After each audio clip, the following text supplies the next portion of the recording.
From noon until 3 in the afternoon, darkness came over all the land. About 3 in the afternoon, Jesus cried out in a loud voice, my God, why have you forsaken me?"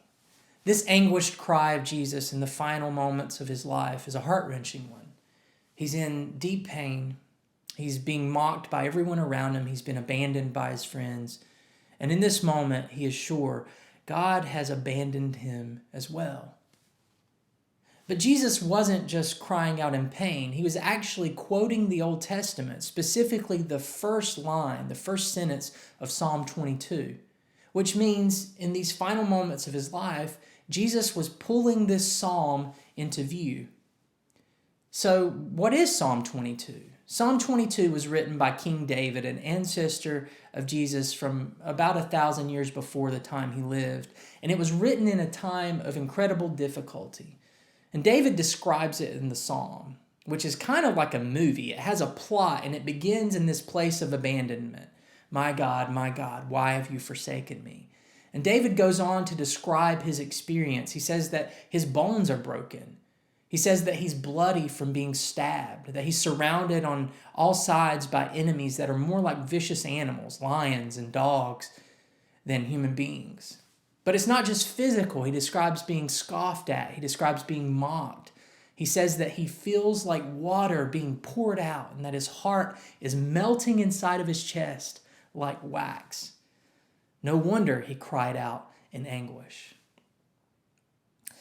But that's when the psalm begins to shift, when the plot of Psalm 22 begins to change, because David looks past the present trouble that he's going through for a day in the future, when God will act, when God will declare in his redemption that this abandonment is not his final word. And he pictures it as God being enthroned as king, bringing justice and bringing peace. And Psalm 22 ends with the picture of God throwing a feast for all the nations and all the families of the earth, for young and old, for poor, for rich, where we are gathered together to feast in safety and declare that God has done it. God has done it. The fact that Jesus quotes this in the final moments of his life during his crucifixion means that he was looking forward as well. Means that Jesus knew that his being abandoned by God on the cross was God's subversive way to bring redemption to us. That it was God's subversive way of defeating the power of sin and the power of death.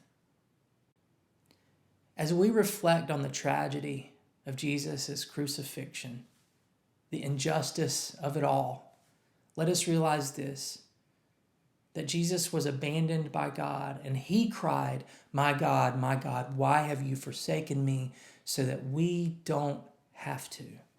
He was forsaken so that we might be welcomed, and he was cast off so that we might be brought in.